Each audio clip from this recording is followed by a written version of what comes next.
Properties of log ચોથી properties ચોથો ગુણધર્મ છે અહીંયા લોગ એક્સ બેઝ એ માઇનસ લોગ વાય બેઝ એ. અહીંયા ઉપર સરવાળાની નિશાની હતી, અહીંયા માઇનસની નિશાની છે એટલે અહીંયા લોગ કોમન એ કોમન. આગળ આપણે ભણેલા કે ભાઈ પ્લસ હોય તો બંનેનો ગુણાકાર થતો હતો, તો અહીંયા માઇનસ હોય તો બંનેનો ગુણાકાર. It's simple. અહીંયા સરવાળો હતો તો બંનેનો ગુણાકાર થતો હતો, અહીંયા માઇનસ છે એટલે આ એક્સ અને વાય ભાગાકારમાં આવી જશે એટલે બનશે log base a log x by Y.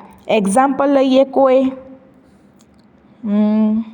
Log 5 લઈએ, બેઝ 2 લઈએ, બીજામાં લોગ 5 લઈએ, સરખો જ લેવાનો છે, અને બેઝ 10 લઈએ.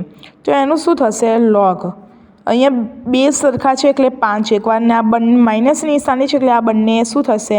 ભાગાકારમાં આવી જશે એટલે 2 × 5 = 10 એટલે શું બન્યું? Log 5 base 5. આપણે આગળનો ગુણધર્મ જોયેલો એ આમાં પણ અપ્લાય થયો કે લોગ બરાબર 1 થઈ જશે, 5ની 1 ઘાત બરાબર 5 થઈ ગયું.